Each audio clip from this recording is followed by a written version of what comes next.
গাজীপুর শিল্পাঞ্চলে আবারও কিছুটা অস্থিরতা দেখা দিয়েছে। বিভিন্ন দাবিতে বিক্ষোভ করেন কয়েকটি পোশাক কারখানার শ্রমিক। শ্রীপুরে শ্রমিকদের সাথে স্থানীয়দের সংঘর্ষও হয়। এদিকে আশুলিয়ায় খুলেছে বেশিরভাগ পোশাক কারখানা, উৎপাদন চলছে পুরোদমে। স্বাস্থ্যকর অল টাইম ফ্যামিলি কেক, সব সময় অল টাইম হেলদি লাইফ। বেতন ও হাজিরা বোনাস বৃদ্ধি সহ ১৪ দফা দাবিতে গাজীপুরের শ্রীপুরে বিক্ষোভে নামেন দুটি পোশাক কারখানার শ্রমিকরা। অবস্থান নেন ঢাকা ময়মনসিংহ মহাসড়কে।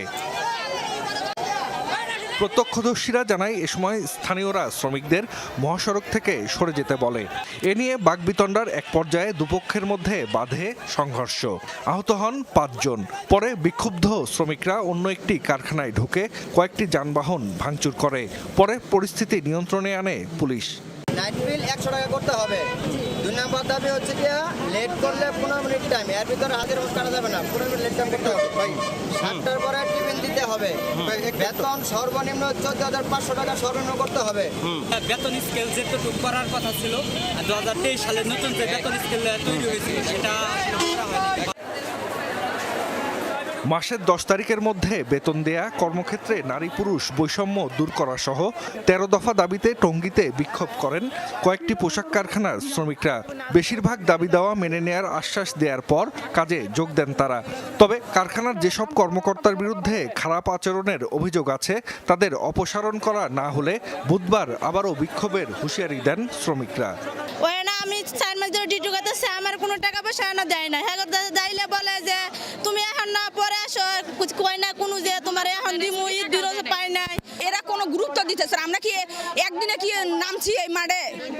আমরা অনেক দিন থাকি এডি করতেছি, কিন্তু খালি কইছে আমাদেরকে আশা দিছে সমস্যার সমাধান হবে। এদিকে সাভারের আশুলিয়া শিল্পাঞ্চলের বেশিরভাগ পোশাক কারখানা খুলেছে। ঢাকা ইপিজেড সহ আশেপাশের কারখানাগুলোতেও চলেছে উৎপাদন। গতরাতে আশুলিয়া শিল্পাঞ্চলের কারখানা খোলার সিদ্ধান্ত নেয় বিজিএমইএ।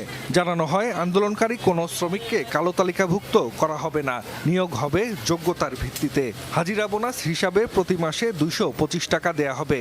তবে উপস্থিত হওয়ার পরও কাজে যোগ না দেয়ায় আশুলিয়ায় ২১টি কারখানায় ছুটি ঘোষণা করা হয়। যারা গ্যাঞ্জাম করতেছে সবাই বাহিরের লোক, আমরা ভালো মতন কাজ করতেছি। গার্মেন্টসের যে কাজকর্ম এটা আমরা খুব সুন্দরভাবেই করতেছি, আমাদের কোনো সমস্যা নেই। ফ্যাক্টরিগুলিতে শ্রমিকরা প্রবেশ করেছে, প্রায় সব ফ্যাক্টরিতে কাজ চলমান। কিছু কিছু ফ্যাক্টরিতে তাদের অন্তর্দ্বন্দ্ব বা দাবি দেওয়া নিয়ে অন্তর্কন্দল বা ম্যানেজমেন্টের সাথে মিল না হয় এখনও তাদের কাজ শুরু করতে পারেনি। কারখানাগুলোর নিরাপত্তায় বিভিন্ন পয়েন্টে মোতায়েন রয়েছে শিল্প পুলিশ, র্যাব, বিজিবি সহ সেনা সদস্যরা। জাহিদ হাসান, যমুনা নিউজ।